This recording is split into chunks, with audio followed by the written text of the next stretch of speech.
अस्सलामुअलैकुम and good morning my dear brother and sisters. मैं उम्मीद करता हूं कि आप सब लोग खैरियत से होंगे। अच्छा दोस्तों, बहुत सारे स्टूडेंट्स हमें फ़ोन करके कहते हैं कि जो हमने बेएंस का एग्ज़ाम दिया और हम 1 नंबर से रह गए, 2 नंबर से रह गए या 3 नंबर से रह गए। बहुत सारे स्टूडेंट्स जब मैं और आप जैसा कि आप जानते हैं कि हमारा यहाँ जर्मनी में ऑनलाइन इंस्टीट्यूट है जहाँ पे हम स्टूडेंट्स को ऑनलाइन आइंज़ास वाई और बेएंस की तैयारी करवाते हैं, ठीक है। तो आप यकीन करें, बहुत बेचारे कोई स्टूडेंट्स ऐसे बेचारे बड़े दुखी परेशान हो जाते हैं, कहते हैं हमने दो दो दफ़ा, तीन तीन दफ़ा एग्ज़ाम दिए और कभी 1 नंबर से रह गए, कभी 2 नंबर से रह गए, कभी 3 नंबर से रह गए।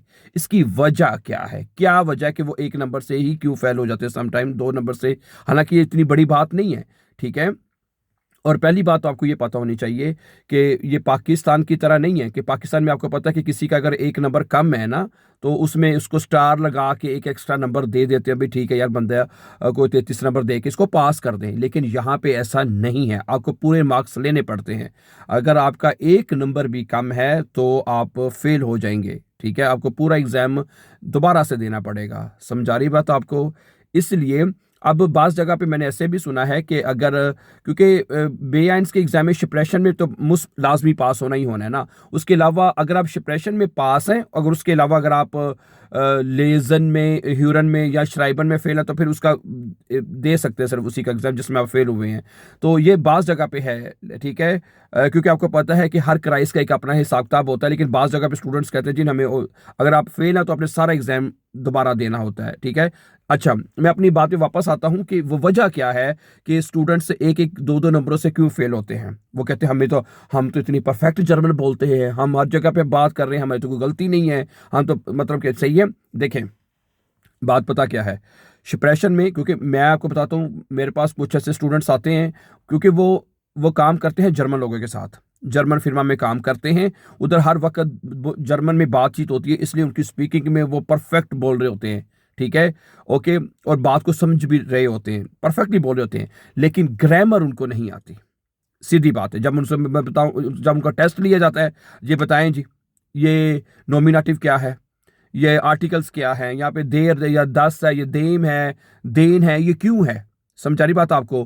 तो जब उनसे ग्रामर के बारे में कोई भी सवाल किया जाता है तो फिर वहां पे वो बिल्कुल जीरो होते हैं, उनको कुछ भी नहीं आ रहा होता, ठीक है। और बोलने में मैं कहता हूँ जबरदस्त बोल रहे होते हैं। और जब एग्जाम के अंदर ये स्टूडेंट्स जाते हैं तो शिप्रेशन को में उनके पूरे नंबर होते हैं, ऐसा ही है ना। और जब दूसरा हिस्सा आ जाता है, जैसे लेजन का स्पेशली आ गया, समझा रही बात आपको, या फिर आपका आ गया श्राइबन का, लिखने का और ये पढ़ने का, जब मामला सामने आता है उसमें फिर वो गलतियां कर जाते हैं।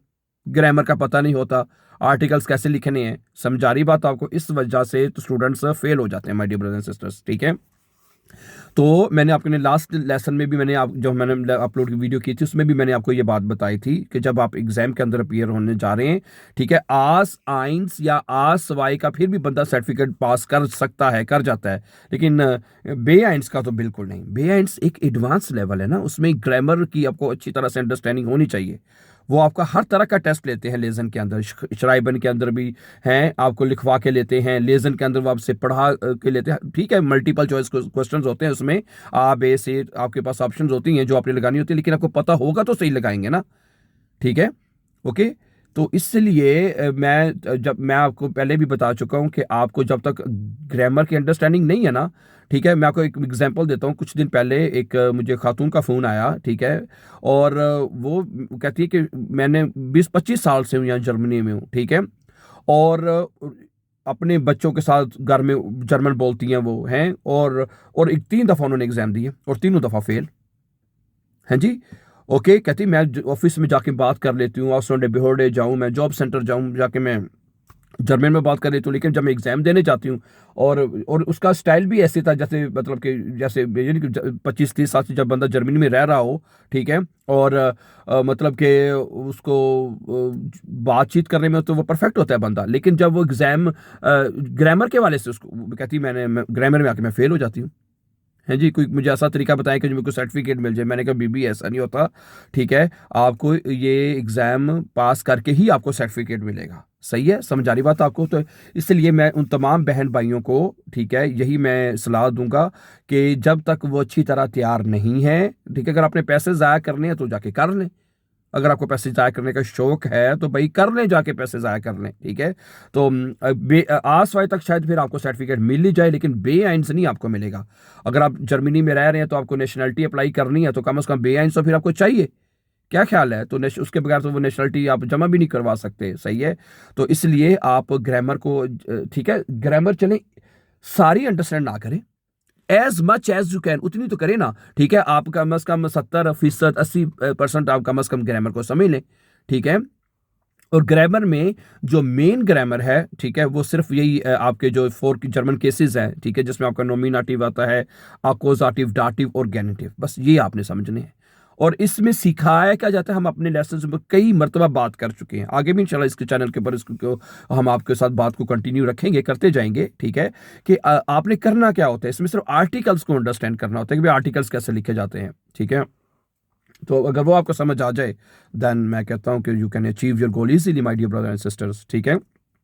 इसी तरह अगर आप ऑनलाइन पढ़ना चाहते हैं, बहुत सारे स्कूल्स और भी हैं, ठीक है, लेकिन आप जब भी एग्जाम के अंदर जाएं, हमारे साथ तैयारी करना चाहते हैं, और जब अगर आप हमारे साथ तैयारी करना चाहते हैं तो हम गारंटीड तैयारी करवाते हैं स्टूडेंट्स को, ठीक है। और स्टूडेंट्स को हम कहते हैं कि भाई ठीक है अब आप तैयार, लेकिन स्टूडेंट्स करते बड़ी जल्दी हैं, ठीक है जी। अब कई लोगों ने अब वीज़ा लेना है बाय शबील, वो कहते हैं जी हमें 2 महीने के अंदर हमें बेआइंस करवा दें, 2 महीने के अंदर आस करवा दें जी हमें।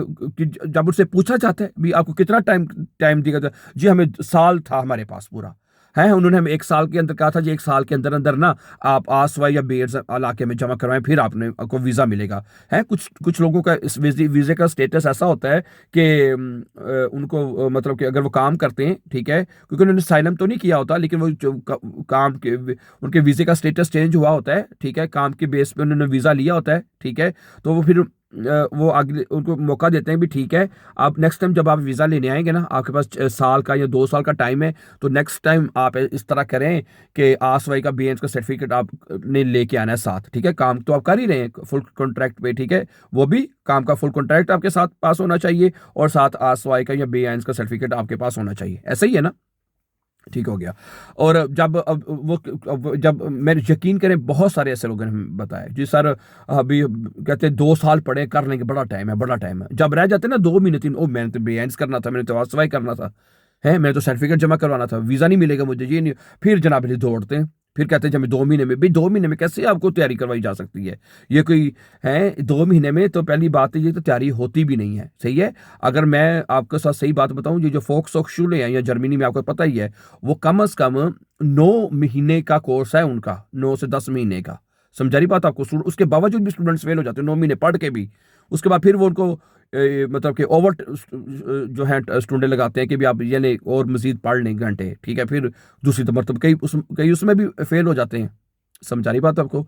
चले वो तो एक बात समझ आती है कि चलें उधर स्कूल में नहीं समझ आती, वो डॉइच में एक्सप्लेन कर रहे होते हैं, डॉइच में पढ़ा रहे होते हैं, नहीं चीज़ें समझ आती, और जर्मन ज़बान वैसे भी इतनी आसान तो नहीं है कि उसको समझ लिया जाए जल्दी, ठीक है। लेकिन ठीक है, अब यहाँ पे मैंने जिस तरह भी आपको बताया कि और भी बहुत सारे इंस्टीट्यूट हैं जहाँ पे ऑनलाइन तैयारी करवाते हैं, ठीक है। हमारे भी उनमें से एक इंस्टीट्यूट है, और हम ऑनलाइन स्टूडेंट्स को तैयारी करवाते हैं, और हम गारंटी के साथ तैयारी करवाते हैं, ठीक है। हमारा विद द ग्रेस ऑफ अल्लाह, हमारा जो स्टूडेंट्स का रिजल्ट है 100% रिजल्ट है हमारे स्टूडेंट्स का, हमारे स्टूडेंट फेल नहीं होते विद द ग्रेस ऑफ अल्लाह, ठीक है। तो लेकिन हम स्टूडेंट्स को कहते हैं कि भाई आप कम से कम जब आप आएँ, ठीक है, अगर आप देखें, अगर आपने ज़ीरो से शुरू करना है, आप कहते हैं कि यार मुझे तो कुछ भी नहीं आता, फिर हम उनसे कहते हैं कम से कम आप कुछ कम 5 से 6 महीने लग सकते हैं। आप ये कहिए मुझे 2 महीने में 3 महीने में बेआइंस करा दें, भाई ऐसे नहीं होता, ठीक है। किया लोगों ने, मैं आपको बताता हूँ, मैं हमारी एक स्टूडेंट थी फ्राउ, वो भी फ्राउ थी, मैं नाम नहीं उनका लूँगा। उन्होंने, मैंने पहले भी बताया हुआ आपको, 272 नंबर लिए थे आउट ऑफ 300 में से, 300 में से 2, और 3 महीने पढ़ के उसने, और उसने दिन रात मेहनत की थी, दिन रात पढ़ा भी था उसने, ठीक है। जो उसको हाउस ऑफ गार्बेज दिया जाता था वो करती थी वो फराओ, ठीक है। और उसने, और टेल्क के एग्जाम में, एक डेटा सेट का एग्जाम होता है आपको पता ही है, और एक टेल्क का exam as compare data set के जरा मुश्किल होता है, समझ आ रही बात आपको। टेल्क का एग्जाम मुश्किल होता है थोड़ा सा, ठीक है। तो उसने, अब तक साल से ज़्यादा ऊपर टाइम हो गया है, पता नहीं वीडियो सुन रही होंगी तो शायद, ठीक है, तो बताएंगी कमेंट करके, मैसेज अगर सुनी तो ज़रूर बताइएगा, ठीक है। तो 272 मार्क्स उन्होंने लिए थे, ठीक है, और उन्होंने विद 3 मंथ्स में तैयारी की थी। ये डिपेंड करता है आपके ऊपर कि आप कितनी जल्दी चीज़ों को अंडरस्टैंड करते हैं, this is really very important, you know. ठीक है, बाकी ये है कि आप, ठीक है, मैं जब इसीलिए आपको कहता हूँ, जब आप एक एग्ज़ाम के अंदर जाएं तो पूरी प्रेपरेशन के साथ जाएं, पूरी तैयारी के साथ जाएं। उससे बगैर तैयारी के एग्ज़ाम के अंदर जाने का आपको कोई फ़ायदा नहीं होगा, कोई फ़ायदा नहीं होगा आपको। इसलिए ठीक है, अच्छी ग्रामर को अंडरस्टैंड करें, जितना ज़्यादा अंडरस्टैंड करेंगे उतना ज़्यादा आपके पास होने के चांसेस ज़्यादा होंगे। ठीक है, so thank you very much, अपना बहुत सा ख्याल रखिएगा, और then see you with the new lesson very as soon as possible इंशाल्लाह ताला। ठीक है, अपना बहुत सा ख्याल रखिएगा, टेक केयर, अल्लाह हाफिज़, थैंक यू।